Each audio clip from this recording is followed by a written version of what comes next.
চন্দন যাত্রা আরম্ভ হয়। আপনারা সকলেই জানেন কেন না এই বসন্তের শেষ হয় আর গ্রীষ্মের সূচনা হয় আজকের দিন থেকে। কিন্তু এখন প্র্যাকটিক্যাল থিওরিটিক্যাল কোনো মিল নেই। আমরা যদি প্র্যাকটিক্যাল দেখি, বলো প্রভু আজ থেকে তো 10 দিন আগে 42 ডিগ্রি হয়ে গেছে। সরকার ঘোষণা করে দিয়েছে লু। তো সেই জন্য বিষয় কি হচ্ছে যে এই আজকের দিনে আপনারা যে চন্দন যাত্রা, আজকে সকলে বাড়িতে চন্দন যাত্রায় অংশগ্রহণ করেছেন, ভগবানের শ্রীঅঙ্গে চন্দন লেপন করেছেন। কে কে করেছেন হাত তুলেন? খুব ভালো। আর কে কে করেননি হাত তুলেন? সাহস একজনের আছে, বাকিরা করেনি। খুব ভালো। যারা করেননি আগামী দিন থেকে করবেন, তাদের জন্য এখনো 20টা দিন পড়ে রয়েছে। তো কেন এই লীলা হয়েছিল, কি কারণে হয়েছিল, আমরা সেই লীলা কথা আস্বাদন করব।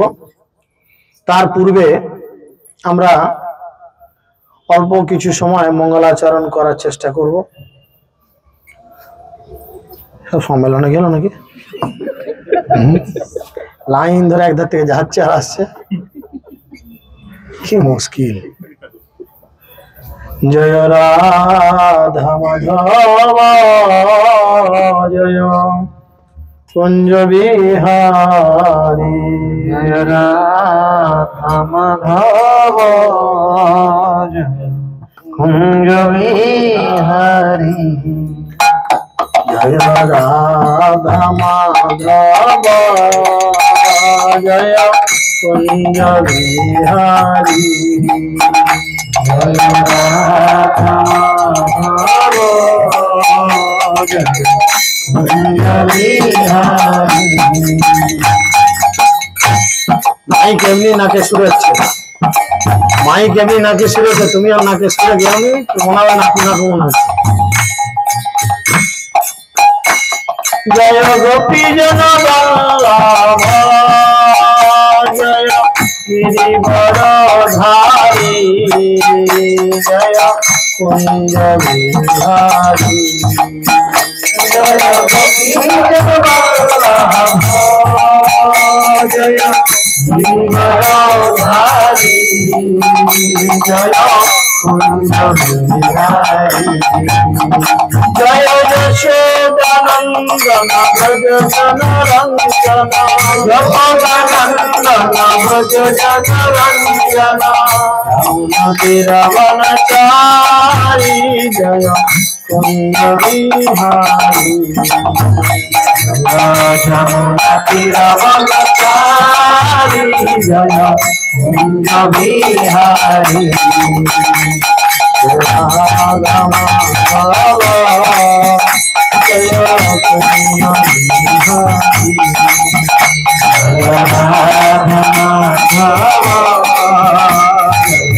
কুঞ্জ বিহারী। সকলে হাতে তালি। কৃষ্ণ হরে কৃষ্ণ কৃষ্ণ হরে হরে, রাম হরে রাম রাম রাম হরে হরে, কৃষ্ণ হরে কৃষ্ণ কৃষ্ণ হরে হরে, রাম হরে রাম রাম হরে হরে, হরে কৃষ্ণ কৃষ্ণ কৃষ্ণ হরে হরে, হরে রাম রাম রাম হরে হরে, হরে কৃষ্ণ কৃষ্ণ কৃষ্ণ হরে হরে, হরে রাম রাম রাম হরে হরে, হরে কৃষ্ণ কৃষ্ণ কৃষ্ণ হরে হরে, হরে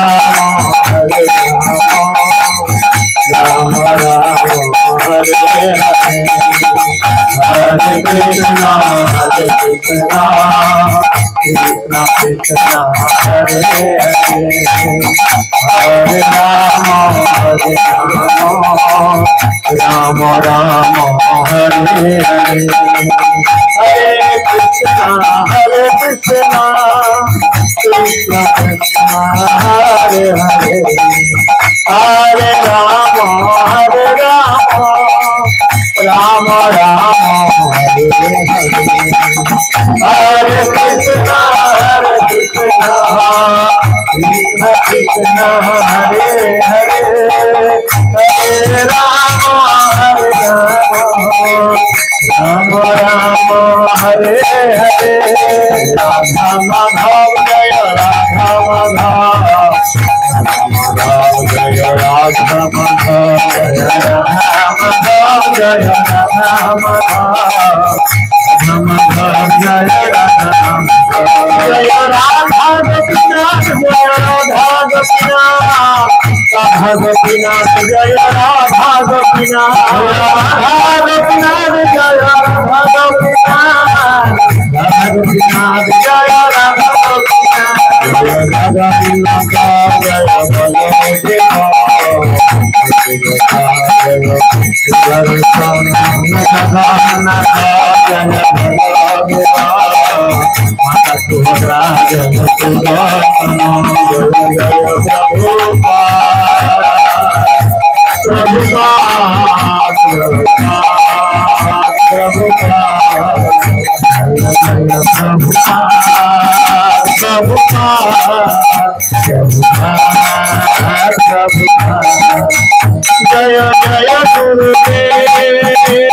गुरुदेव गुरुदेव गुरुदेव गुरुदेव जय गुरुदेव गुरुदेव गुरुदेव गुरुदेव निताय गौर हरि बोल हरि बोल हरि बोल हरि बोल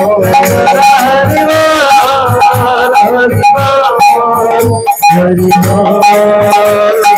बोल प्रेमानंदे हरि हरि बोल।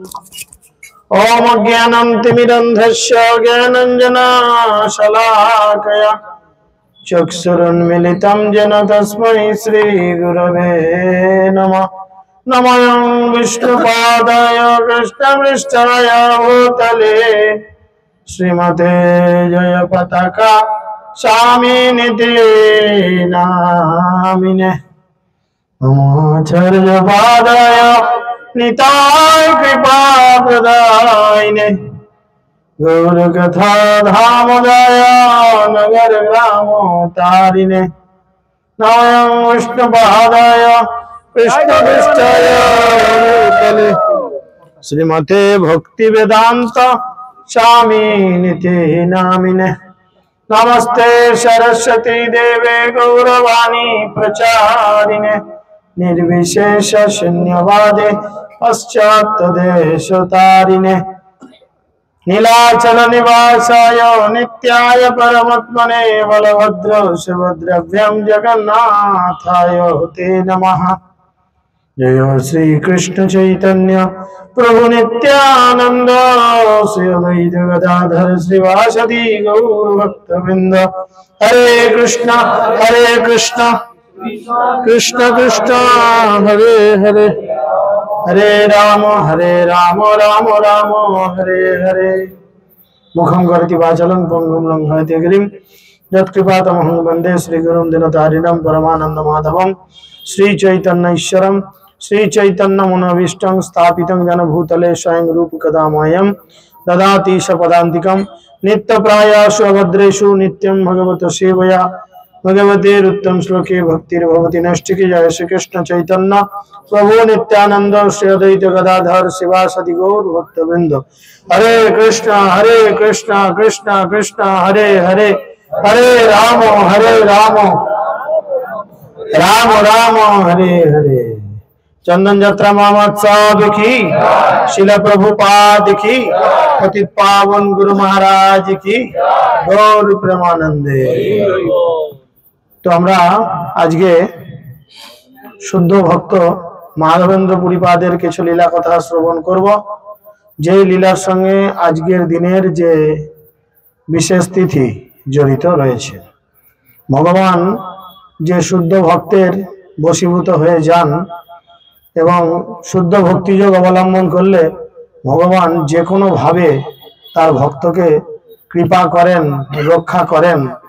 শুদ্ধ ভক্তিযোগ অবলম্বন করলে একজন শুদ্ধ ভক্তের যা কিছু চাওয়া পাওয়া সমস্ত কিছু ভগবান যে নিজের হাতে বা নিজে দাঁড়িয়ে থেকে মেনটেন করেন। আমরা এই রকম কিছু রোমহর্ষক লীলা আজকে শ্রবণ করতে চলেছি।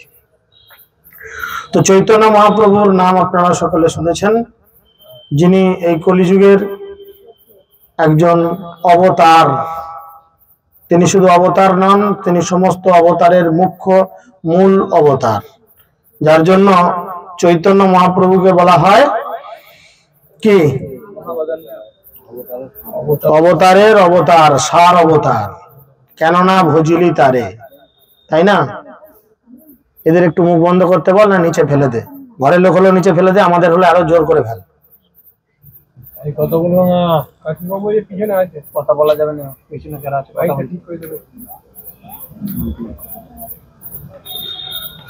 তো সেই জন্য এই মাধবেন্দ্র পুরীপাদ তিনি এত শুদ্ধ ভক্তি করতেন। তিনি কি করেছেন? তিনি ছিলেন চৈতন্য মহাপ্রভুর গুরুদেবের গুরুদেব। চৈতন্য মহাপ্রভুর হরিনাম দীক্ষার গুরুদেব হচ্ছেন কি নাম? ঈশ্বর পুরীপাদ। তো সেই ঈশ্বর পুরীপাদের গুরুদেব হচ্ছেন এই মাধবেন্দ্র পুরীপাদ।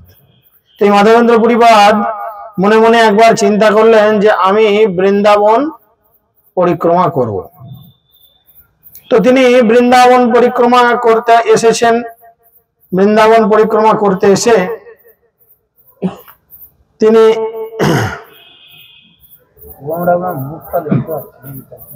কি করি বলো? এটা উঁচু হয়ে গেলে আমার তো কিছু করার নেই। চৈতন্য মহাপ্রভু কি করেছেন আপনারা সকলেই জানেন, যে চৈতন্য মহাপ্রভু নীলাচলে যাচ্ছেন তার সাথে কিছু ভক্তদের নিয়ে। আর এই নীলাচল মানে পুরী। পুরীতে যাওয়ার পথে রেমুনা বলে একটি গ্রাম পড়ে, যেখানে গোপীনাথজির মন্দির রয়েছে। তো মহাপ্রভু চলছেন, তার সাথে 4 জন ভক্ত রয়েছেন। এই মতো মহাপ্রভু চলিলা নীলাচলে, 4 ভক্ত সঙ্গে কৃষ্ণ। কৃষ্ণ কুতহলে ভিক্ষা লাগি একদিন এক গ্রামে গিয়া, আপনে বহুত অন্ন আনিল মাগিয়া। পথে বড় বড় দানি বিঘ্ন নাহি করে, তা সবার কৃপা করি আইল রেমুনারে। রেমুনাতে গোপীনাথ পরম মোহন, ভক্তি করি কইল প্রভু তার দর্শন।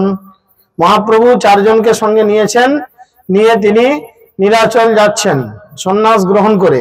আর যাওয়ার পথে রেমুনায় গোপীনাথজিকে দর্শন করেছেন এবং খুব আনন্দ পেয়েছেন দর্শন করে। আর ভগবানকে দর্শন করলে কি করা উচিত? ভগবানকে দেখলে কি করা উচিত? প্রণাম করা উচিত। তো সেই জন্য চৈতন্য মহাপ্রভু কি করেছেন? ঐকান্তিক ভক্তি সহকারে গোপীনাথজিকে তার প্রণতি নিবেদন করেছিলেন এবং তার বিগ্রহ দর্শন করেছিলেন। আর যখনই গোপীনাথের পাদপদ্মে চৈতন্য মহাপ্রভু প্রণতি নিবেদন করেছেন, তখন কি হলো? তার পাদ পদ্ম নিকট প্রণাম করিতে, তার পুষ্পচূড়া পড়িল প্রভুর মাথাতে। তো তখন সঙ্গে সঙ্গে কি হয়েছে না, তার পাদপদ্মে যখনই প্রণাম করতে গেলেন, সঙ্গে সঙ্গে পুষ্পচূড়া প্রভুর মাথাতে এসে পড়ল। যাতায়াতটা এদিকে বন্ধ কর, যার যা পাবে ওধার দিকে সারতে বল। অসুবিধা হচ্ছে, আমার নিজের মনোসংযোগ নষ্ট হচ্ছে। তোরা চেপে বস, যারা ওদিকে গেছে যেন এদিকে আসতে না, পুরো ধারে চেপে বস একদম। বল ওইখানেই থাকো, পেছনে থাকো সব। আধা ঘন্টা 1 ঘন্টা চেপে রাখা যাচ্ছে না কারোর, এত দূর মাথাতে। তখন গোপীনাথজির মাথায় একটা ফুল দেয়া হয় এখনো, আর এই ফুলটা সহজে পড়ে না। গোপীনাথ যখন কারোর প্রণামে সন্তুষ্ট হন, তখন এই ফুলটা তার চূড়া থেকে খসে পড়ে। তো মহাপ্রভু যখন গিয়ে গোপীনাথজিকে প্রণাম করেছেন, তখন গোপীনাথজির মাথা থেকে সেই ফুল মহাপ্রভুর মাথার উপর পড়েছে। কেন পড়েছে না, মহাপ্রভু স্বয়ং কৃষ্ণ, তাই তাকে এই বিগ্রহ সম্মান করলো। চূড়া পাইয়া মহাপ্রভুর আনন্দিত মন, বহু নিত্য গীত কইল লইয়া ভক্তগণ। প্রভুর প্রভাব দেখি প্রেম রূপগুণ বিস্মিত হইলা গোপী নাথর দাসগণ। এদিকে মহাপ্রভু ফুল পেয়েছে ভগবানের। আমরা সেদিনে আমাদের কার কথা বলছিলাম, বিকাশপুর বাড়িতে কার কথা বলা হচ্ছিল, গদাধর পণ্ডিতের আবির্ভাব তিথি ছিল। নিত্যানন্দ প্রভু আনন্দের সঙ্গে একটা গোলাপ ফুল ছুঁড়ে দিয়েছিল সেদিনে, নিতাই দিয়েছিল ছুঁড়ে। মনে পড়ে তো, খুব আনন্দ লাগে। মানে নিতাইও কাহিনীটা শুনে নিতাইও খুব খুশি লেগেছে। হেব্বি বলছিস তো, দারুণ লাগছে কানে, ঠিক আছে।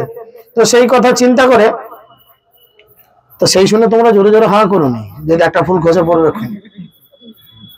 এই হাওয়া করা মানসিকতা গুলো আগে থাকা দরকার। দাঁত বার করছে, তোমাদের লজ্জা লাগছে না? হ্যাঁ, প্রভাব দেখি প্রেমরূপ গুণ বিস্মিত হইলা গোপী নাথের দাসগণ। এখন হাওয়া করার জন্য ফুঁদে লেগে গেছে সব, আমি করবো আমি করবো আমি করবো লাইন দিয়ে। তখন থেকে গৌরনীতাই ঘাম উচালা, হাওয়া করে হাওয়া করে হাওয়া করে, কে কার ঘোড়ার দিন। ভগবানের মনের ভাবই বুঝি না, তো আমরা কি ভক্তি করব? আলু পটলের ভাব বুঝি, যদি রংটা দারুণ হয়েছে। নানা রূপে প্রীত্য কইল প্রভুর সেবন, সেই রাত্রি তাহা প্রভু করিল বঞ্চন। চৈতন্য মহাপ্রভু তখন প্রেম প্রীতিবশত তার নানাভাবে সেবা করলেন, এবং সেই রাত্রে মহাপ্রভু গোপীনাথের মন্দিরে অবস্থান করলেন। মহাপ্রসাদ ক্ষীর লোভে রইল বহু তথা, পূর্বে ঈশ্বর পুরী তারে কইয়াছেন কথা। তিনি ওই মন্দিরে কেন রইলেন না, এই মন্দিরের একটা স্পেশালিটি রয়েছে। এই মন্দিরে গোপীনাথজিকে ক্ষীর ভোগ লাগানো হয়, এবং এই ক্ষীর ভোগ এতই উৎকৃষ্ট মানের হয় যে এই ক্ষীরভোগ যে একবার খায় সে আর অন্য কোথাও ক্ষীর খেয়ে তার পোষায় না। ঈশ্বরপুরী তার গুরুদেব তার শিষ্য মহাপ্রভুকে এই লীলা কথা বলেছিলেন, তার গুরুদেবের কাহিনী। তাই তিনি ক্ষীরের লোভে রয়ে গেছেন। ক্ষীরচোরা গোপীনাথ প্রসিদ্ধ তার নাম, ভক্তগণ কহে প্রভু সেই তো আখ্যান। ভক্তরা তখন মহাপ্রভুকে প্রশ্ন করেন, মহাপ্রভু এই যে গোপীনাথ, এর নাম ক্ষীরচোরা কেন? আমরা যেখানেই ভগবানের বিগ্রহ দেখি সেখানে দেখি রাধা মদন মোহন, রাধা গোবিন্দ দেব, হ্যাঁ, ইত্যাদি ইত্যাদি সবকিছু ভগবানের নামাঙ্কিত। কিন্তু এ একটা নামের সঙ্গে কেমন একটা উদ্ভট বিশেষণ জুড়ে দিয়েছে, যেটা লোকে শুনলেই মনে করবে এবারটা চোর, হ্যাঁ, ক্ষীর চোর। তাই সেই জন্য তখন তিনি জিজ্ঞেস করেছেন ভক্তরা, তখন তিনি মহাপ্রভু কি করলেন, ভক্তদের কাছে সেই অপ্রাকৃত লীলা কথা বর্ণনা করতে লাগলেন। পূর্বে মাধবেন্দ্রপুরী লাগি ক্ষীর কইল চুরি, অতএব নাম হইল ক্ষীর চোরা হরি। মাধবেন্দ্রপুরীর জন্য এই বিগ্রহ কি করেছিল, ক্ষীর চুরি করেছিল। ভগবান কারোর জন্য চুরি করতে পারে শুনেছেন? বলেন, ভগবান চুরি করেছেন ভক্তের জন্য। এখন রাজনৈতিক নেতারা চুরি করছে নিজেদের পকেট ভরানোর জন্য, কারোর জন্য নয়। কিন্তু ভগবান চুরি করছেন ভক্তের মন রাখার জন্য, ভক্তের ইচ্ছাকে পূরণ করার জন্য। পূর্বেশী মাধবেন্দ্রপুরী আইল বৃন্দাবন, ভ্রমিতে ভ্রমিতে গেলা গিরি গোবর্ধন।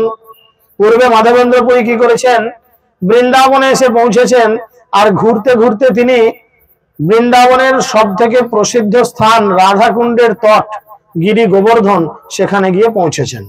আর সেখানে পৌঁছে কি করেছেন, প্রেমে মত্ত নাহি নাহি তার রাত্রি দিন জ্ঞান, ক্ষণে উঠে ক্ষণে পরে নাহি স্থানাস্থান। মাধবেন্দ্রপুরী ভগবত প্রেমে এতই উন্মত্ত ছিলেন যে তিনি তার রাত্রি বা দিন কোনো জ্ঞান ছিল না। তিনি কখনো নৃত্য করছেন, কখনো লাফাচ্ছেন, হাসছেন, কাঁদছেন, গম্ভীর ভাবে ভগবত প্রেমে একদম তিনি ক্রিয়াকলাপ দেখাচ্ছেন। শৈল পরিক্রমা করি গোবিন্দ কুণ্ডে আসি, স্নান করি বৃক্ষতলে আছি সন্ধ্যায় বসি। এই পরিক্রমা মার্গের যারা রাধা গিরি গোবর্ধন পরিক্রমা করেছেন, কেউ আছেন গিরি গোবর্ধন পরিক্রমা করেছেন? খুব ভালো, পায়ে হেঁটে করেছেন তো। তো পায়ে হেঁটে পরিক্রমা করলে যখন পরিক্রমার অর্ধেক যাওয়া হয়, মানে একদম পূর্ব দিক থেকে পশ্চিম দিক পর্যন্ত যাওয়া হয়, তারপরে আবার টার্ন নেওয়া হয় টুয়ার্ডস ঠিক উল্টো দিকে, তখন সেখানে একটা কুণ্ড পড়ে, পুকুর পড়ে। সেই পুকুরটির নাম হচ্ছে গোবিন্দ কুণ্ড। আজকের লীলা এখান থেকে স্টার্ট, বুঝেছেন? সেই গোবিন্দ কুণ্ডের একটা বৃক্ষস্থলে বসে আছেন স্নান টান করে। গোপাল বালক এক দুগ্ধ ভাণ্ড লইয়া আসে আগিয়ে ধরি কিছু বলিল হাসিয়া। একটা কালো করে ছোট দেখতে ছেলে একটা সুন্দর ভাঁড় নিয়ে আসলো, তার মধ্যে ক্ষীর দুধ রয়েছে। নিয়ে এসে তার সামনে ধরে দিয়ে হাসতে হাসতে বলল, পুরি এই দুগ্ধ লইয়া করো তুমি পান, মাগি কেন নাহি খাও, কিবা করো ধ্যান। বললো, মাধবপুরী এই দুধটা তুমি খাও। আর এ তো তোমার বড় বিচিত্র এক উদ্ভট স্বভাব, তুমি লোকের কাছে কিছু চাইতে পারো না, খিদে লাগলে চাইবে না তুমি, এ তোমার কি ধরনের সন্ন্যাস।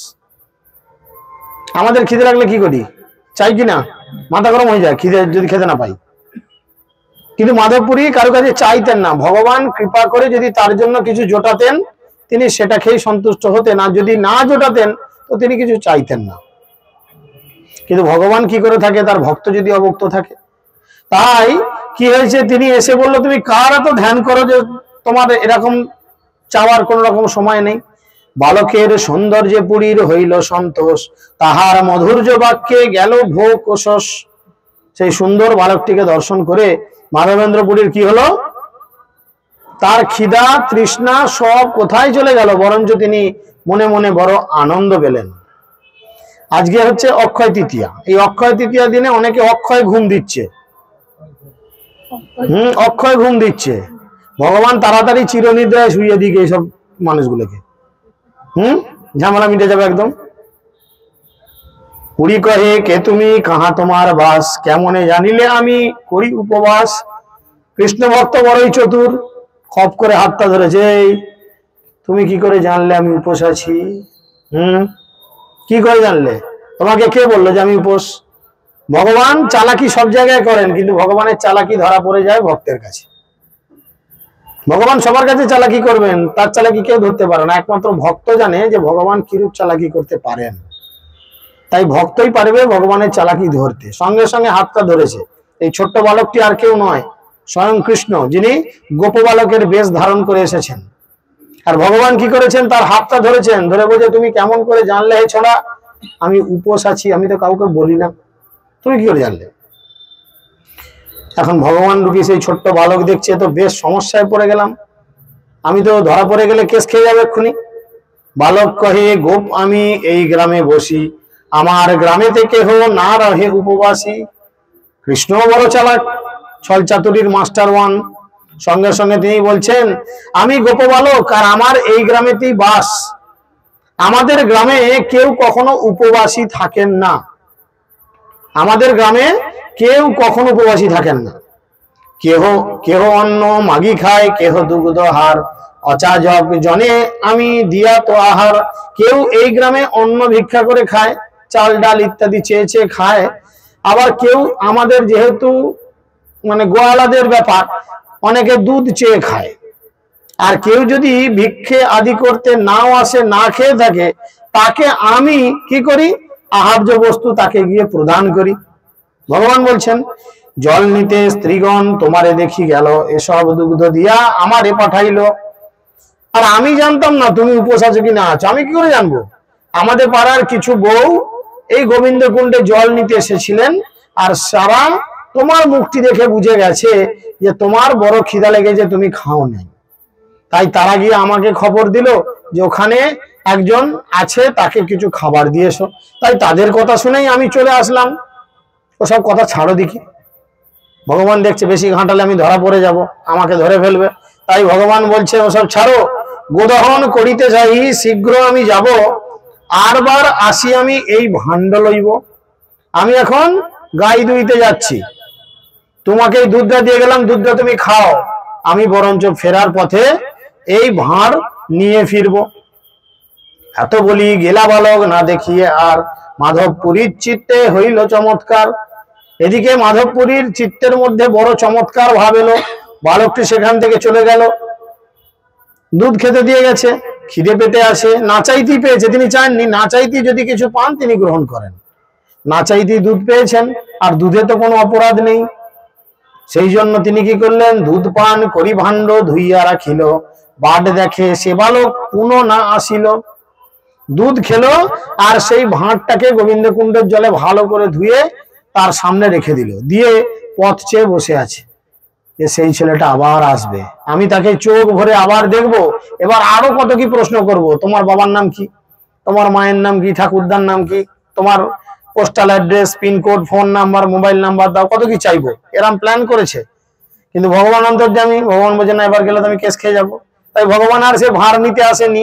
আর মাধবপুরী সারা রাত ঘুমায়নি, জেগে পড়ে আছে। বসিলয় নামপুরি নিদ্রা নাহি হয়, শেষ রাত্রে তন্দা হইল বাহ্য বৃত্তিলয়। এদিকে ভগবান কি করেছেন, মায়া দেবীকে আদেশ করেছে, যাও ওই ভক্তকে একবার ঘুম পাড়িয়ে দাও। সারা রাত ভগবানের দিব্য নাম হরে কৃষ্ণ মহামন্ত্র গ্রহণ করেছেন। আর সেই হরে কৃষ্ণ মহামন্ত্র গ্রহণ করার ফলে তার আর ঘুম আসেনি। আমরা গ্রহণ করলে কি আসে, আমরা শুনতে শুনতেই কতজন এরকম দিব্য নিদ্রায় চলে যাচ্ছে। কেন খুলছে চোখ, আর বন্ধ রাখলেই তো হয় জীবনের মতো, তবু খুলে ফেলছে। যাই হোক, যেমনি ঘুম পাড়িয়ে দিয়েছে, ভগবান লীলা করার জন্য এই ধরনের আচরণ করছেন। ভগবান কি করেছেন, তাকে ঘুম পাড়িয়ে দিয়েছে। দিয়ে কি করছে, স্বপ্ন দেখে সেই বালক সম্মুখে আসিয়া, এক কুঞ্জে লইয়া গেল হাতেতে ধরিয়া। যারা চোখ উল্টাচ্ছে তারা হয়তো স্বপ্ন দেখবে। ওখানে মাধবপুরীকে ভগবান হাতে ধরে নিয়ে গিয়ে একটা কুঞ্জে দেখিয়েছিল, এই কুঞ্জে থাকি আমি, একথায় মোর বাস, হ্যাঁ তোমার লাগি আমি এতদিন করি উপবাস, এরপরে বলবে। আর যারা এখানে চোখ ফোক উল্টাচ্ছে তাদের হয়তো দেখো স্বয়ং গৌরনীতায় হাত ধরে নিয়ে যাবে, এই পানের ঘাট তুই জ্বলে পুড়ে মর, কিছু হয়তো বলবে। হ্যাঁ, কাছেই আছে, নিয়ে চলে যেতে পারে। তো সেই জন্য স্বপ্নে মাধবপুরী এরকম করে তাকে কুঞ্জে নিয়ে গেল। কুঞ্জ দেখাইয়া কহে, আমি এই কুঞ্জে রই, শীত বৃষ্টি বাতাগ্নিতে মহা দুঃখ পাই। গ্রামের লোক আনি আমা কারো কুঞ্জ হইতে, পর্বত উপরি লক্ষ্য রাখো ভালো মতে। আমি এই কুঞ্জে থাকি বহুদিন ধরে, মাটি চাপা পড়ে পড়ে আমার বড় কষ্ট হচ্ছে। তুমি গ্রামের লোকজনকে ডেকে আনো, এনে আমাকে এই কুঞ্জের ভেতর থেকে বার করে পাহাড়ের উপরে আমাকে রাখো। একমঠ করি তাহা করহ স্থাপন, বহু শীতল জলে করো শ্রী অঙ্গমার্জন। তুমি একটা মঠ মন্দির স্থাপন করো, একটা ছোট করে মন্দির বানাও, আর মন্দির বানিয়ে কি করো, ঠান্ডা জল দিয়ে আমাকে স্নান করাও।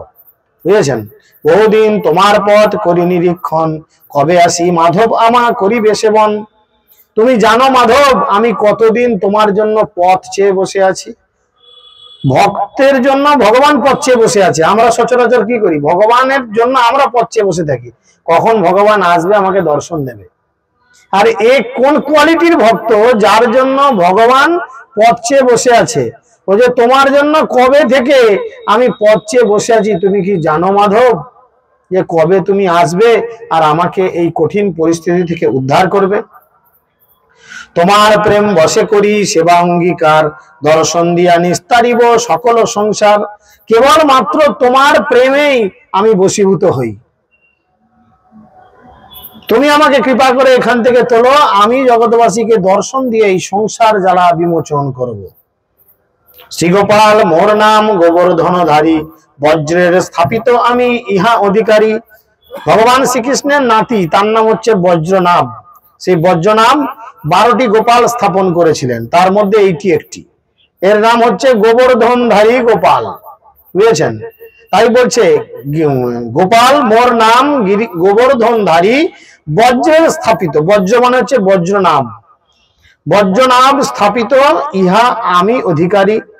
শৈল উপরি হইতে আমা কুঞ্জে লুকাইয়া, মেলেচ্ছ ভয়ে সেবক মোর গেল পালাইয়া।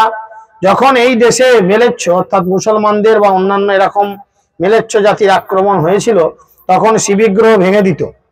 মন্দিরে ঢুকে তারা শিবিগ্রহ ভেঙে, তাই আজও বৃন্দাবনে যারা যাবেন, বৃন্দাবনে দেখবেন অরিজিনাল বিগ্রহ কিছু নাই, 5টি মাত্র অরিজিনাল, বাকি যে 5000 মন্দির আছে সব ডুপ্লিকেট, সব ডুপ্লিকেট বিগ্রহ। অরিজিনাল বিগ্রহ 5টি, বাকি বেশিরভাগ বিগ্রহই চলে গেছে সব জয়পুরে। কেন না, এই ধরনের কিছু মুসলমান বা এই ধরনের কিছু মেলেচ্ছদের ভয়। তারা মন্দিরে ঢুকতো, সুন্দর সুন্দর ডেকোরেশন স্থাপত্য ভেঙে দিত, বিগ্রহকে ভেঙে দিয়ে চলে যেত। এরকম ঘটনা ঘটতে এসেছিল। তাই একজন ভক্ত কি করেছে, যিনি আমার সেবা পূজা করতো, সে আমাকে বাঁচানোর জন্য, চিন্তা করো, ভগবানকে বাঁচানোর জন্য, ভগবান দুনিয়ার লোককে বাঁচায়, এখন ভগবান বাঁচতে চাইছে, ভগবানকে বাঁচানোর জন্য ওই লতা পাতা জড়িয়ে বেঁধে একটা গর্তের মধ্যে ফেলে দিয়েছিল, যা ভগবান তুই এখানে থাক, এখন ঝামেলা করে লাভ নাই। সেই হইতে রহি আমি এই কুঞ্জ স্থানে, ভালো হইল আইলা আমা কারো সাবধানে, এত বলি সে বালক অন্তর্ধান কইল, জাগিয়া মাধবপুরী বিচার করিল। বললো এবার তুমি এসেছো, আমাকে এই গর্ত থেকে টেনে বার করো। বলে সে বাচ্চা ছেলেটি অদৃশ্য হয়ে গেল স্বপ্নের মধ্যে। মাধবপুরী ধরপড় করে উঠে বসলো। কি হলো, কি দেখলাম? শ্রীকৃষ্ণকে দেখিনি মুই নারী নুচিনিতে, এত বলি প্রেমাবেশে পড়িল ভূমিতে। তিনি তখন কি করলেন? কাঁদতে লাগলেন। কেন কেন কাঁদতে লাগলেন? প্রথমবারে ভগবান এসেছেন, আমি ভগবানকে চিনতে পারিনি। ভগবান নিজে তো গীতাতে বলছেন, নাং প্রকাশ সর্বস্ব যোগ মায়া সমাবৃতম, আমি নিজেকে কখনো সহজে প্রকাশ করি না, আমার এক শক্তি যোগ মায়ার দ্বারা আমি নিজেকে আবৃত করে রাখি। তো যখন এরকম ঘটনা ঘটেছে, মাধবপুরী খুব কান্নাকাটি করছে, গড়িয়ে আচার কাচার করছে, ছি ছি আমি কি দুর্ভাগা, আমি ভগবানকে এত কাছে পেলাম, আমি ভগবানকে ধরে রাখতে পারলাম না, বলে তিনি কাঁদতে লাগলেন। ক্ষণেক রোদন করি কইল ধীর, আজ্ঞা পালন লাগি হইলা সুস্থির।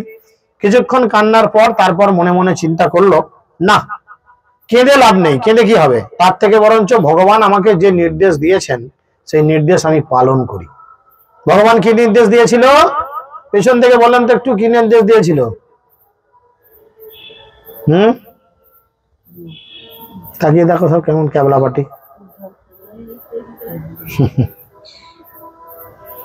খুব মুশকিল, মুখ দিয়ে রক্ত তুলে আমরা পরিশ্রম করলে কি হবে? আপনাদের দৃঢ় অঙ্গীকার, আমরা ভক্ত হব না, পরের জীবনে আবার কারোর গোয়ালে বাঁধা পড়বো, ব্যবহার করবো, ঘেউ ঘেউ করবো, একদম কনফার্ম আমরা ভক্ত হব না। আপনি যত কষ্টই করেন আর আপনি যত মুখ দিয়ে রক্ত তুলেন, আমরা হব না, অসম্ভব। আপনার বাপের ক্ষমতা নাই আমাদের ভক্ত করবে। সাধারণ বাংলা কথা গল্পের ছলে বলছি, সেটাও শুনে উত্তর দেওয়ার মতো যোগ্যতা কারোর নেই। চিন্তা করেন একবার। যাক, তোমরাই বলো আর কি হবে। হ্যাঁ বলেন। হ্যাঁ, গর্ত থেকে তুলে উদ্ধার করার চেষ্টা করেছিল, যে তুমি আমাকে গর্ত থেকে তুলো, এটা ছিল তার অর্ডার। প্রাত স্নান করি পুরী গ্রাম মধ্যে গেলা, সব লোক একত্রে করি কহিতে লাগিলা, গ্রামের ঈশ্বর তোমার গোবর্ধনধারী, কুঞ্জে আছে চলো তারে বাহির করি। গ্রামের মধ্যে গিয়ে সব লোককে ডেকেছে, এসো এসো এসো, সবাই এক কাছে জড়ো হও। জড়ো হয়ে বলছে, চলো তোমাদের গ্রামের দেবতা পেয়েছি, তোমাদের গ্রামের মূল দেবতাকে গোবর্ধনধারী গোপাল, আমি স্বপ্নাদেশ পেয়েছি, চলো। লোকজন তো কেউ বিশ্বাস করে, কেউ করে না, পাগল বাবা, নিজের প্রতিষ্ঠা পাওয়ার জন্য এসছে। আবার কেউ কেউ বলছে ঠিক আছে চলো দেখি, যদি পাই ভালো, যদি না পাই ওই যে সাবলে করে গর্ত করছি, সাবলে করে বেটাকে কেড়ে দিয়ে চলে আসবে।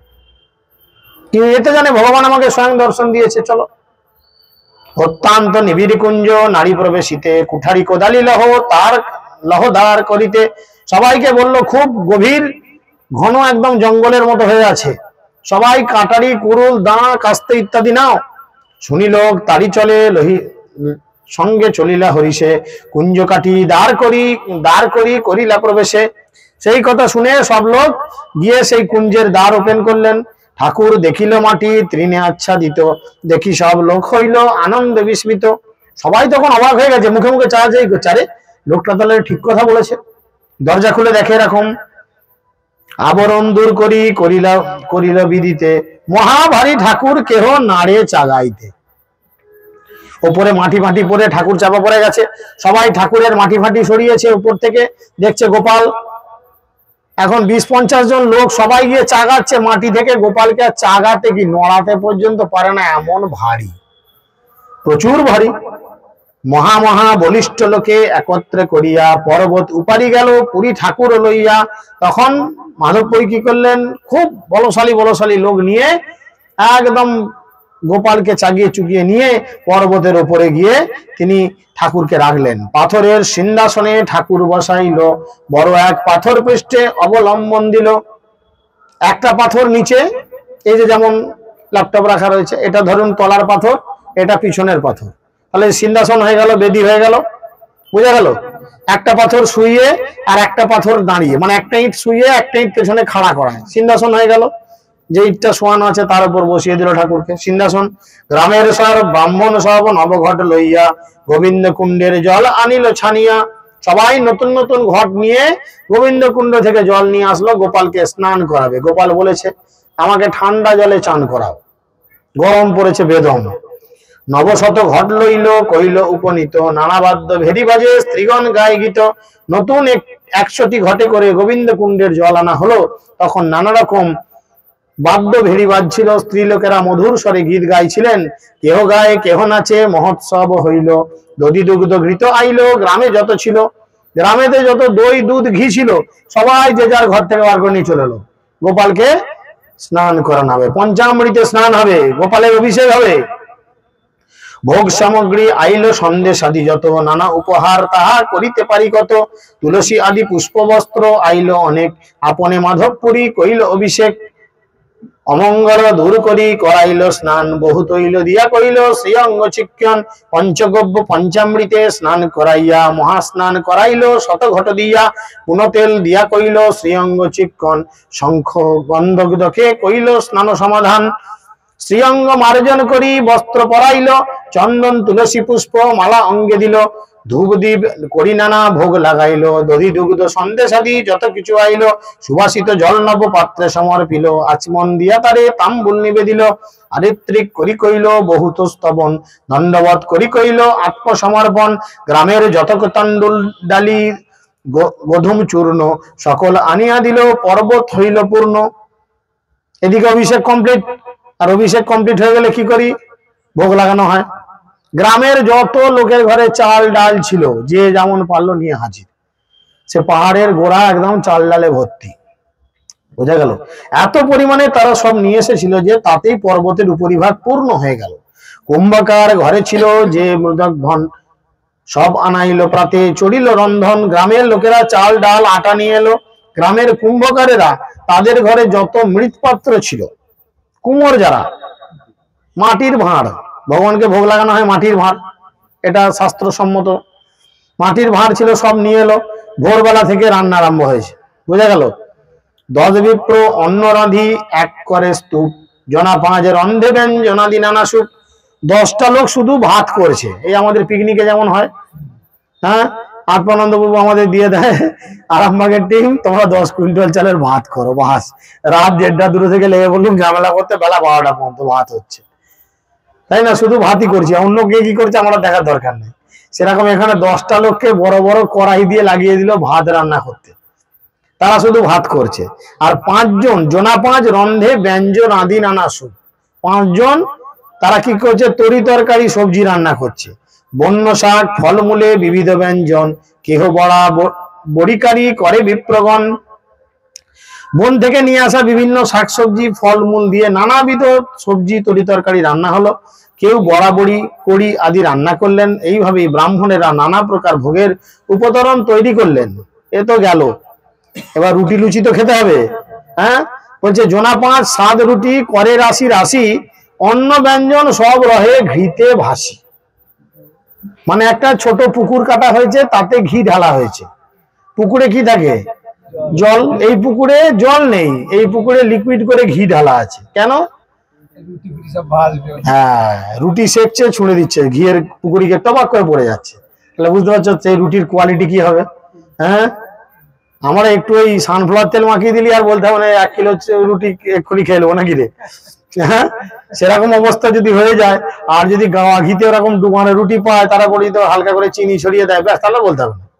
হ্যাঁ, 2-5 কিলো এক একজন সাবাড়ে দেবে। সেরকম বলছে, এরকম বড় গর্ত করা হয়েছে, তার মধ্যে দেয়া হয়েছে এরকম ঘি, আর রুটি করে যাচ্ছে।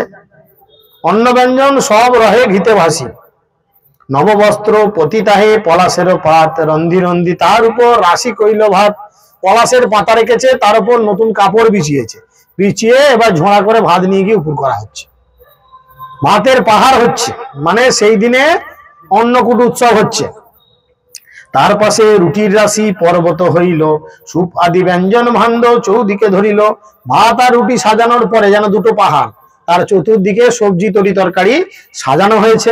তার পাশে দধি দুগ্ধ মাঠা শিখরানি, পায়েস মাথনি সর পাশে ধরিয়ানি।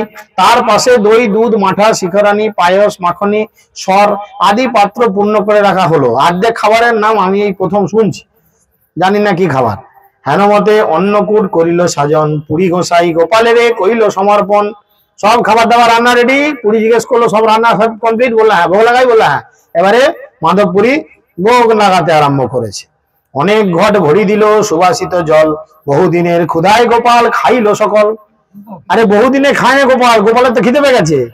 হ্যাঁ, গোপাল কি করেছে, যে যা খেতে দিয়েছে একদম পাহাড়ের মতো ভাত ডাল তরি তরকারি গোপাল সব খেয়ে নিয়েছে। হাই হাই করে কতদিন খায় না রে, পড়ে আছে। চিন্তা করেন, যদ্যপি গোপাল সব অন্ন ব্যঞ্জন খাইল, তার হস্তে স্পর্শে পুনঃ তেমনই রইল। গোপাল সব খেয়ে নিল, সব শেষ। আবার কিছুক্ষণ পরে গোপাল কি করলো, সেগুলো আবার সব যেমনকে তেমন ফিরিয়ে দিল। তো তারপরে কি হচ্ছে, ইহা অনুভব করিল মাধব গোসাই, তার ঠাঁই গোপালের লুকানো কিছু নাই। একদিনের উদ্যোগ হইছে মহোৎসব কইল, গোপালের প্রভাবে হয় অন্য না জানলো। তো এরকম উৎসব একদিন আর দিন নয়, টানা 3 মাস চলেছিল ডেলি। চিন্তা করো, ডেলি পাহাড়ের মতো ভাত, পাহাড়ের মতো রুটি, হ্যাঁ, সেই সেই পরিমাণ তরি তরকারি সবজি। ওই রকম পুকুর কাটা আছে, তাতে ঘি, তাতে ডুব জার উঠছে, বুঝেছেন। কোলা ভাঙলা পাচ্ছে না, সোনা ভাঙা তাতে লাফিয়ে পড়েছে না। সে ব্যাঙারাও সাইডে, যে ভগবানের রান্না হচ্ছে, যা চলবে না, তাহলে কিন্তু ভেজে দেবে ভক্তরা। এরকম চিন্তা ভাবনা নিয়ে তারা সাইডে আছে। এখন এরকম হচ্ছে, আর ইনি কি করছেন, আচমন দিচ্ছেন ভগবানকে। আচমন দিয়া দিল বিড়ক সঞ্চয়, আরতি করিল লোকে করে জয় জয়। শয্যা করাইল নতুন খাট আনাইয়া, নববস্ত্র আনি তার উপরে পাতিয়া। এবার খেয়েছে, খেলে কি হবে, আমরা তো খাওয়ার আগেই ঘুমিয়ে যাচ্ছি অনেকে। রাতে ঘুমোবে না? আজ সঞ্জিত পুকে জিজ্ঞেস করো, রাতে ঘুমোবে না? হ্যাঁ, রাতে ঘুমোবে তো, তাহলে এখানে ঘুমোচ্ছে না, আবার শেষ রাতে উপদ্রব করবে।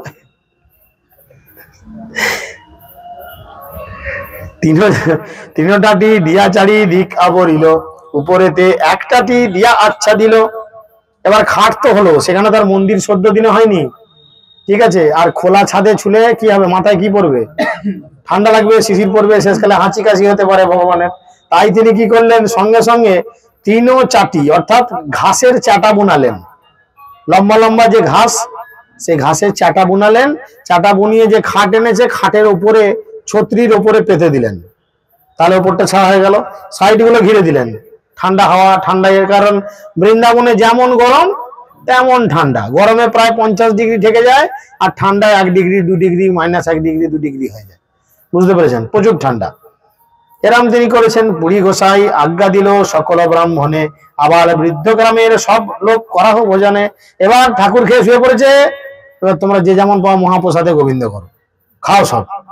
সবে বসি ক্রমে ক্রমে ভোজন করিল, ব্রাহ্মণ ব্রাহ্মণীগণে আগে খাওয়াইলো। সবাই কি করলো, ব্রাহ্মণ ব্রাহ্মণীদের আগে খাওয়ালো। অন্য গ্রামের লোক যত দেখিতে আইলো, গোপাল দেখিয়া সবে প্রসাদ খাইলো। যে যা গ্রামের লোক, এখানে সেখানে লোক, সবাই শুনে শুনে এসেছে, চলো ওখানে গোপাল বেরিয়েছে, দেখতে গেছে। এই যেমন গণেশ বেরোলে দেখতে আসে, ছোলা কি কম দিছিলি নাকি রে, গণেশটা গোটাটা ওঠে না কেন? হ্যাঁ গো, গণেশ ওঠানো যায় ছোলা দিয়ে হেবি। দূর, দুধের নিকুচি গুষ্টি মেলেছে। আগে গণেশ তুলেন, তারপর তো দুধ খাওয়াবেন। ওই যে একটা ডোব করে দাও, গণেশ যদি তুলতে যাও, পাড়ায় ফেমাস হতে চাইলে যেখানে জায়গায় গণেশ বা শিব তোলা যাবে, বড় করে গর্ত করতে হবে, 1 বস্তা ছোলা দিয়ে দিতে হবে, শুকনো ছোলা, ঠিক আছে। তার উপরে তোমার গণেশ বা শিব যাকে বার করতে চাও তাকে বসাতে হবে, দিয়ে মাটি চাপা দিয়ে জল দিয়ে দিতে হবে। ছোলা যত ফুলবে তত মাটি ফেরে কিন্তু গণেশ বা শিব উঠবে। আর এলাকায় এত বিখ্যাত হবে চিন্তার বাইরে। হ্যাঁ, বলে বায়ুগ্রামে হাই কৃষ্ণ ঠাকুর পেয়েছে, কেননা ওদের ওদের উঠোনে শিব ভূঁফোর উঠেছে, ভূঁইফোর শিব। সে তো জানেন না, তলায় ছোলা যত ফুলছে তত শিব ওপর দিকে উঠছে। হ্যাঁ, শেষকালে লতা পাতা যখন বেরোলো, এগুলো আবার কোথায় গিয়ে এলো রে, তাই না? তো সেই জন্য অন্য গ্রামের লোক জ্বালা যা দেখতে আছে, সবাইকে প্রসাদ খাইয়েছে। দেখিয়া পুরীর প্রভাব লোকে চমৎকৃত, পূর্বে অন্নকূট যেন হইল সাক্ষাৎকার। পূর্বে যেন অন্নকূট উৎসব হয়েছে। এদিকে মাধবপুরী কি করেছে, একলা তো সেবা করতে পারছে না, কিছু লোক রেখেছে, 2-1টা লোক আছে। রাত্রিকালে ঠাকুরের করাইল শয়ন, পুরী গোসাই করিল কিছু গব্য ভোজন। গব্য মানে হচ্ছে দুগ্ধজাত দ্রব্য, তারা গ্রহণ করলেন। প্রাতঃকালে পুনঃ তৈছে করিল সেবন, অন্ন লইয়া 1 গ্রামের আইল লোকগণ। পরের দিনে আবার সেই সব গ্রামের লোক অল্টারনেট করে বিভিন্ন গ্রামের লোক, আজকে যেমন নিয়ে আসলো হয়তো কালীপুরের লোকজন, আজ গোটা কালীপুরের দায়িত্ব ভগবানের সেবা, কালকে বায়ুগ্রামের দায়িত্ব, পরশু সাম্বাটির দায়িত্ব, তারপরের দিনে পুরাতন সবজি বাজারের দায়িত্ব, তারপরের দিন গোরাডিমোড়ের দায়িত্ব, বিভিন্ন এলাকার বিভিন্ন দিনে দায়িত্ব পেয়ে যাচ্ছে সেবা করার জন্য। এরম করছেন। এখন ভোজন করতে করতে তিনি তো এরকম ঘটনার মধ্যে পড়ে আছে যে সব লোক কিভাবে কি তার কৃপায় থাকবে। আশপাশ ব্রজভূমের যত গ্রাম সব এক এক দিন সবে করে মহোৎসব। বৃন্দাবনের আশেপাশের গ্রামের যেখানে যা লোকজন আছে প্রতিটা গ্রামের লোকজন এসে মাধবপুরীর কাছে ডেট করিয়ে যাচ্ছে যে প্রভু এই দিনে আমাদের ডেট চাই, কিন্তু আমরা যেমন আমার ডেট চাই একটা একটা করে, সেরকম তিনি ডেট করাচ্ছেন। আজ কিন্তু আপনার গোপালের যে যেখানে লোকজন আসবে গোটা দেশের লোকের আজকে নেমন্তন্ন, আজ সবাইকে আমি খাওয়াবো, গোপালকে ভোগ লাগাবো, খাওয়াবো। গোপাল প্রকট শুনি নানা দেশ হইতে, নানা দ্রব্য লইয়া লোক লাগিল আসিতে। মথুরার লোক সব বড় বড় ধনী, ভক্তি করি নানা দ্রব্য ভেট দেয় আনি। স্বর্ণ রৌপ বস্ত্র গন্ধ ভক্ষ উপহার, অসংখ্য আইসে নিত্য বাড়িল ভান্ডার। এক মহাধনী ক্ষত্রিয় করাইল মন্দির, কেহ পাক ভান্ডার কইল কেহ তো প্রাচীর। মথুরার লোকজন একটু ব্যবসায়ী, তাদের পয়সা বেশি, তারা কেউ কেউ তোমাদের কতটা কুলাচ্ছে না বলো নিজেই নিচ্ছে হাওয়া, থাক হাওয়া দিচ্ছে এখন। তখন তিনি কি করলেন, মথুরার কিছু কিছু লোকজন এসে কেউ একটা মন্দির তৈরি করে দিল, কেউ একটা প্রাচীর তৈরি করে দিল, এবং কেউ পাকশালা কিচেন বানিয়ে দিল যেখানে ভগবানের রান্না হবে। কেউ বাউন্ডারি দিয়ে দিল, এটা মন্দিরের একটা প্রাচীর বাউন্ডারি খরচা দিচ্ছি, আর কেউ একটা ছোট করে মন্দির বানিয়ে দিল। এক ব্রজবাসী এক গাভী দিল, সহস্র সহস্র গাভী গোপালের হইল। প্রতিটা ব্রজবাসী কি করলো, এক একজন একটা করে গাভী দান করলো। ঠিক আছে, তখন ব্রজবাসীদের কাছে এক একজনের কাছে লক্ষ লক্ষ গাভী থাকতো, বুঝেছেন। নন্দ বাবার কাছে কত গাভী ছিল? 7 লক্ষ মাত্র, 9 লক্ষ মাত্র, তাই তো। আর আমাদের বিশ্বভানু রাজার কাছে কত ছিল জানো? 11 লক্ষ মাত্র, এর থেকে আরো 2 লক্ষ বেশি। হ্যাঁ, তুই কি দেবি, দেখ মেয়ের ঘরের মালপত্র দেখ কত আছে। তো সবাই একটা করে গাভী দিচ্ছে, সবাই একটা করে গাভী দিয়েছে, আর গোপালের একটা করে গাভী পেয়ে পেয়ে কি হলো, সহস্র সহস্র গোপালের গাভী হলো। আর যখন গরু এত হয়েছে তার দুটো গাদা, গৌর হইতে আইল 2 বৈরাগী ব্রাহ্মণ, পুরী গোসাই রাখিল তারে করিয়া যতন। সেই 2 শিষ্য করি সেবা সমার পিল, রাজ সেবা হয় পুরীর আনন্দ বাড়িল। এদিকে পুরী গোসাইয়ের খুব আনন্দ, আমি গোপাল তুলেছি, আর এই গোপাল কত কি প্রসাদ পাচ্ছে, কত লোকে কত গরু দিয়েছে, কত লোকে কত কি করেছে, সবার খুব আনন্দ, হেভি আনন্দ হচ্ছে। পুরী তো খুব আনন্দ পাচ্ছে। ধরুন গৌরনীতাই এসছে, যদি গৌরনীতাইকে খুব বেশি কেউ খাতির করে অনেক কিছু খাবার দাবারের ব্যবস্থা করে, গৌরনীতাই যে নিয়ে এসছে তার একটু বেশি আনন্দ হবে। আমার গৌরনীতাই কত খাইছে দেখেছিস, পেট মোটা খেয়েছে কত। আর যদি বলে শুধু ওই ফ্যান ভাত খাই ছেড়ে দিয়েছে, তোর ঘরে গৌরনীতাইকে নিয়ে যা ফালতু, এরকম ভাববে। মাধবপুরীর মনে মনে বড় আনন্দ হচ্ছে যে আমার গোপালকে সবাই কত কি খাবার দিচ্ছে, এ বড় আনন্দের বিষয়।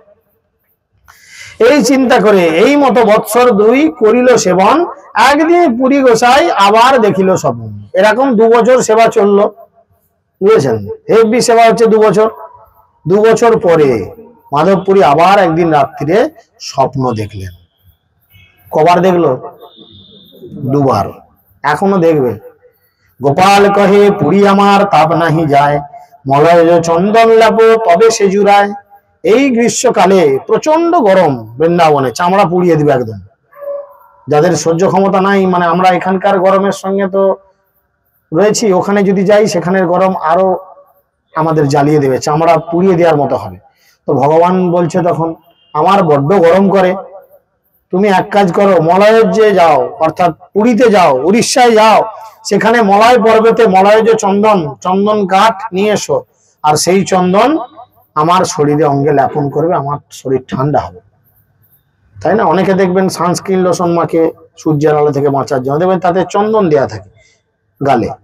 এই সানস্ক্রিন লোশন 500-700 হাজার টাকা দিয়ে না কিনে এই ভগবানের এই লোশনটা মেখে দেখবেন চামড়া অনেক ভালো থাকে। ওতে তো ভেজাল মিশানো থাকে, কাজ চর্বি দেয় বোঝা খুব মুশকিল। সেই জন্য তিনি এই কথা বলেছেন যে তুমি চন্দন নিয়ে এসো। মলয়জ আনো যাইয়া নীলাচল হইতে, অন্যে হইতে নহে তুমি চল হতারিতে। জগন্নাথ পুরী থেকে মলয়ের চন্দন নিয়ে এসো, সত্তর সেখানে যাও, তাড়াতাড়ি যাও। যেহেতু অন্য কারো দ্বারা এই কাজ সম্ভব নয়, তাই তোমাকেই যেতে হবে, তুমি অন্য কাউকে বলবে না।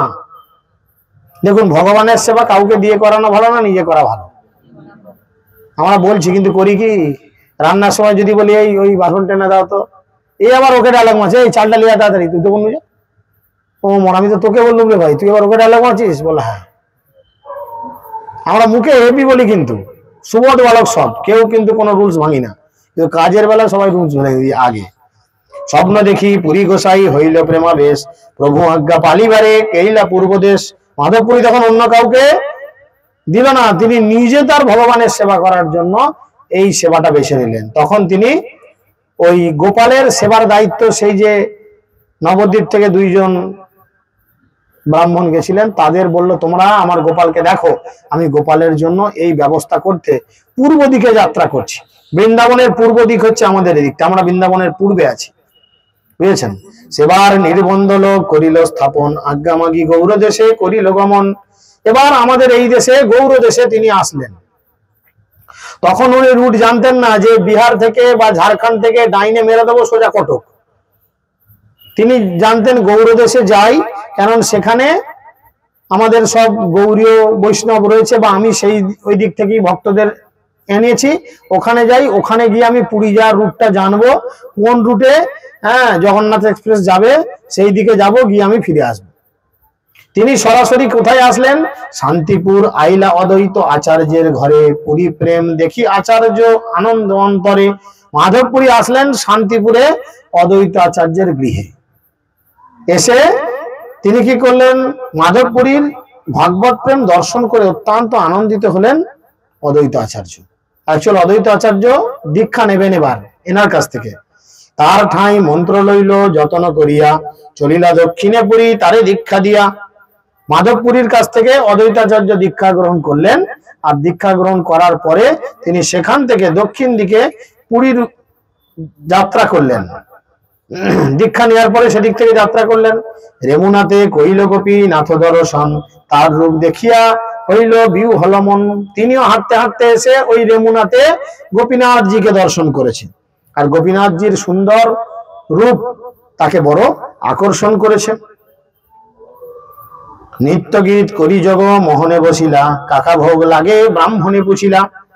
তিনি খুব নাচাগানা করলেন, করে নাট মন্দিরে বসলেন। বসে যে পূজারী তাকে জিজ্ঞেস করলেন, আচ্ছা তোমরা ভগবানকে কি কি খেতে দাও? কেন জিজ্ঞেস করলো? না তারও একটা কোম্পানি আছে, এরকম বৃন্দাবনে সে একটা এরকম কোম্পানি খুলেছে, তাহলে আমি আমার কোম্পানিতে তোমাদের মতো চালাবো। তোমাদের তো অনেক দিনে ঠাকুর ঠুকুর দেখে মনে হচ্ছে এত সেবার যখন ভালো, গোপীনাথ এত সুন্দর দেখতে, তো কি কি ভোগ লাগাও একটু জানি। জিজ্ঞেস করলো কি কি ভোগ লাগে? সেবার শৈঠব দেখি আনন্দিত মনে, উত্তম ভোগ লাগে এথা বুঝি অনুমানে।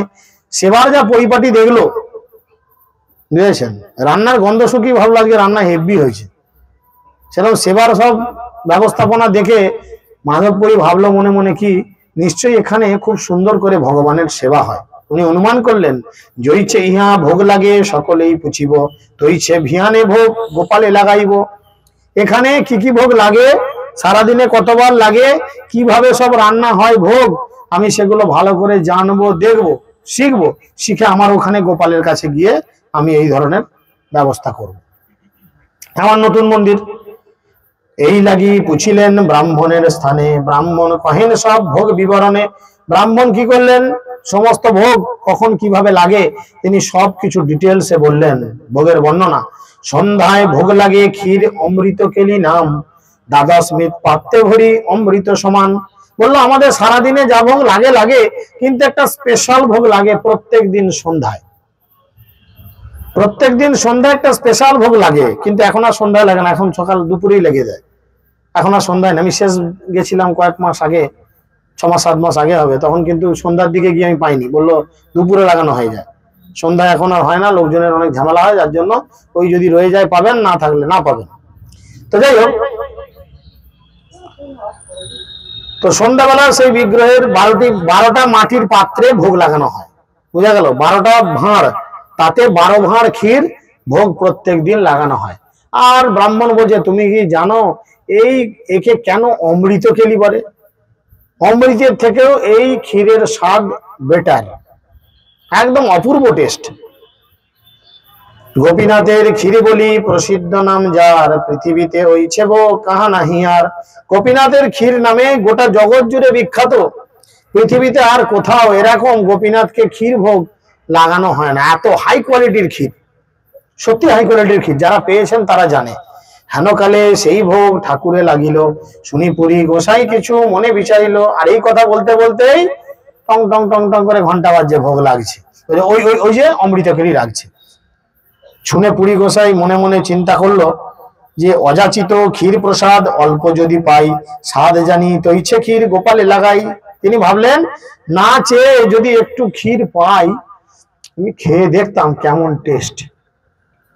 সবাই একবার করে ঢুকিলে না, খেয়ে দেখতাম কেমন টেস্ট, তাহলে সেরকম রান্না করে আমি আমার গোপালকে দেবো, কারণ গোপাল ক্ষীর খেতে বড় ভালোবাসে, তাই না? গোপাল ছোট, তাকে ক্ষীর ননি মাখন দিলে সে বেশি খুশি হবে, আমি সেরকম করে লাগাবো। সে কিন্তু নিজের জন্য চিন্তা করেনি, ভগবানকে লাগাবে, আগে খেয়ে দেখি জিনিসটা কিরকম, তাহলে যদি ভালো হয় রান্নার প্রসেস জেনে আমি করব।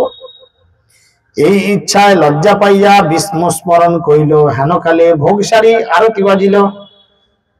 তার মনে মনে ইচ্ছা উদয় হওয়ার সাথে সাথেই মাধবেন্দ্র পুরীর অন্তরে বড় লজ্জা পেলেন এবং তৎক্ষণাৎ তিনি বিষ্ণুকে স্মরণ করতে লাগলেন।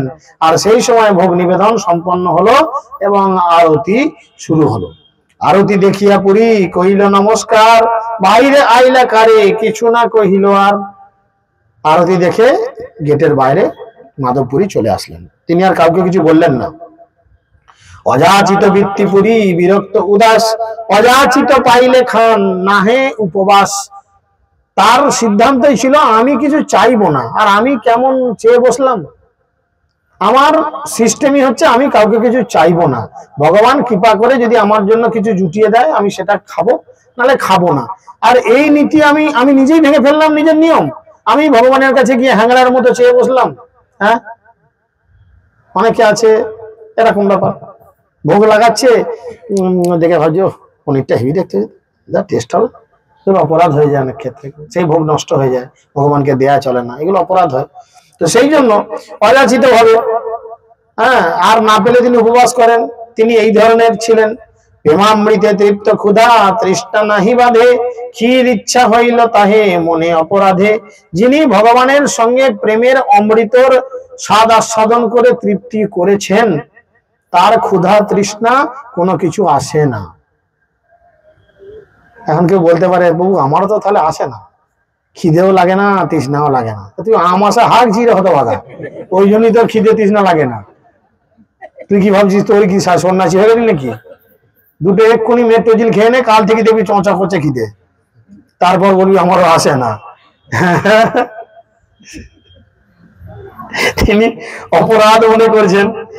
হ্যাঁ, গ্রামের শূন্য হাটে বসি করেন কীর্তন, এথা পূজারি করাইলো ঠাকুরের শয়ন। এই ভাবে তিনি মনে মনে বড় লজ্জা পেয়ে সেই মন্দির থেকে বেরিয়ে এসে গ্রামের বাইরের দিকে একটা হাট হয়, সেই হাটে একটা বসার মাচা করা আছে, সেখানে চুপ করে বসে বসে কীর্তন করতে লাগলেন, ভগবানের নাম কীর্তন। এদিকে মন্দিরেতে পূজারি ঠাকুরে খাওয়া হয়ে গেছে, শয়ন দেবে, ভালো করে ভগবানকে শয়ন দিয়েছেন। দিয়ে তিনি কি করলেন, নিত্য কীর্ত করি পূজারি করিল শয়ন, স্বপনে ঠাকুর আসি বলিলা বচন।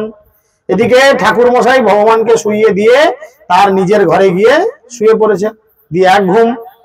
এবার ঘুমের মধ্যে রাত্রিরে সেই পূজারীকে গোপীনাথ দর্শন দিয়েছে। দর্শন দিয়ে বলছে, উঠহ পূজারি করো দ্বার বিমোচন, ক্ষীর এক রাখিয়াছি সন্ন্যাসীর কারণ।